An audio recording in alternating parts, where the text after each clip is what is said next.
behind the cafe is that it was first established in October 2022. Originally, it is the Yoki Toasty. It is inspired by the Korean sandwiches and kimchi fried rice on it. Here in the dining is the Liberians Cafe. There's many inspiration behind the menu. One of these is the pastas from Italian countries. Yeah. Good day everyone, we're here at Liberians Cafe located at Barangay Capitan Pepe, Cabanatuan City. And we're here with one of their employees, Ate Shai, and we're just going to ask a few questions regarding the cafe. Ang bestseller namin, 4 groups. Pizza, chicken wings, and pasta. And also rice meat din. Sa drinks po, ano pong may sasuggest? Drinks. Pag sa coffee base, Spanish latte, caramel macchiato. Pero kapag gusto nyo naman ng frap, pag non-coffee, biscoff. Kapag coffee base, Java chip.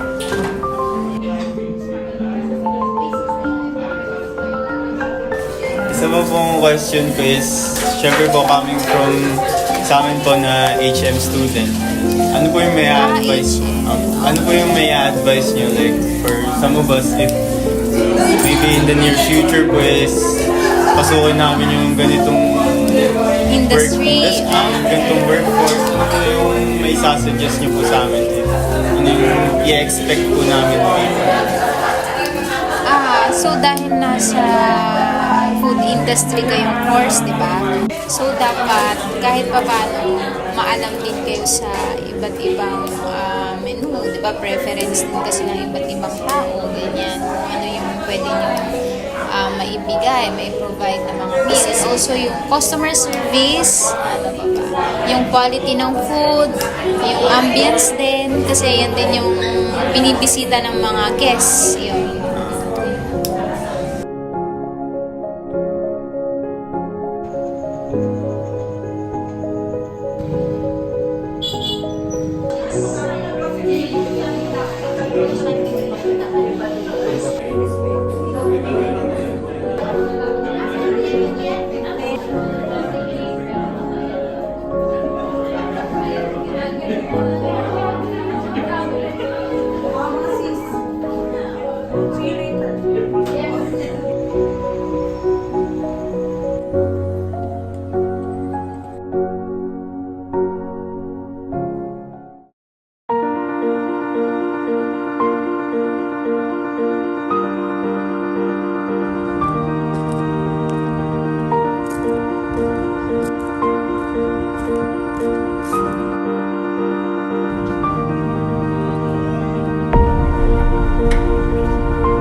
So we are here with Ate Alice, and we're going to ask a few questions regarding her experience here working at Edgardo's Cafe. So,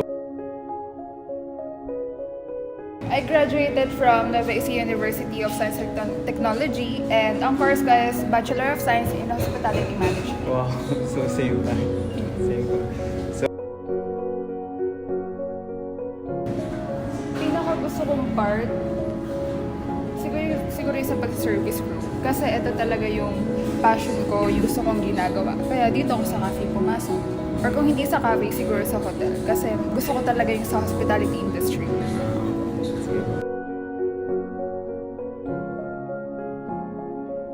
Typical na araw, same lang araw-araw, halos rotation lang, pasok pa.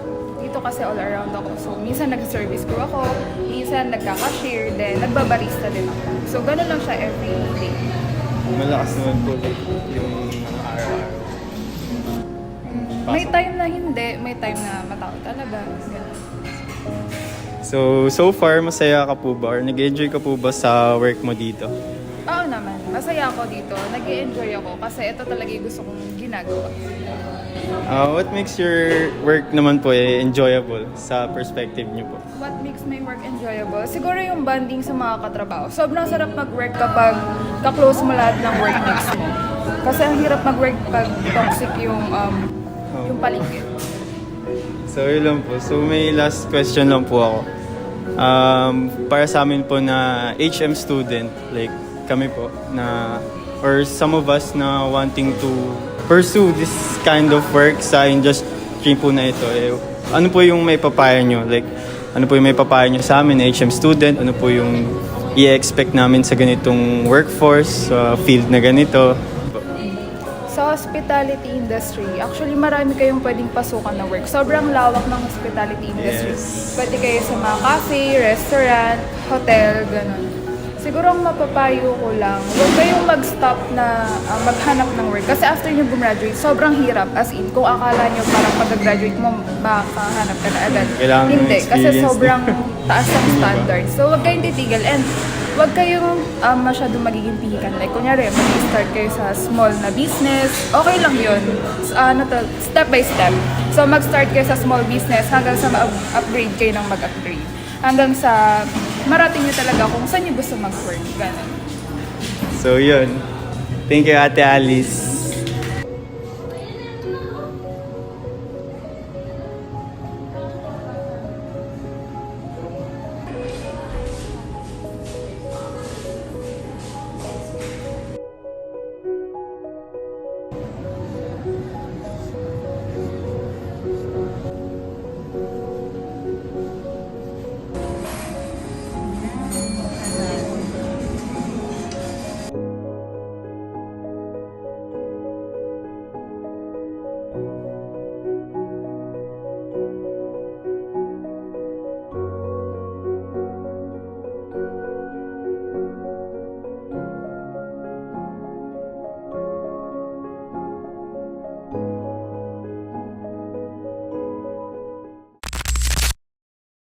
Kung saan may masarap, pinupuntahan.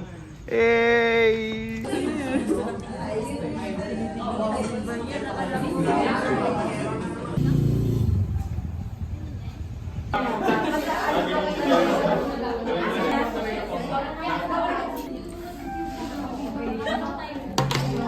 Inayos ko lang yan. Dalawa.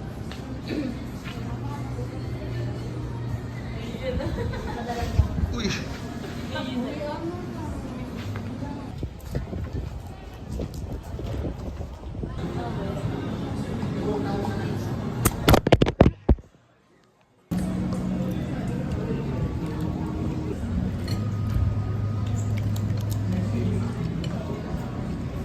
Hindi pa kami nag-interview.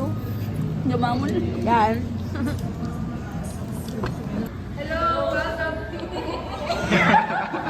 Three, go. Hello! Welcome to Gorgeous Cafe!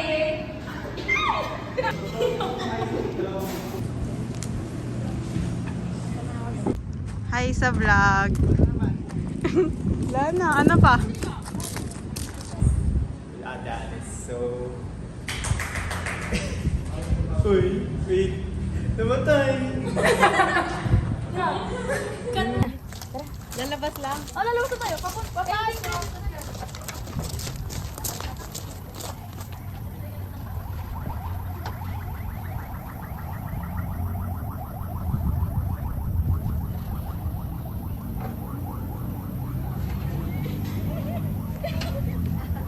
Lagpasan niyo yung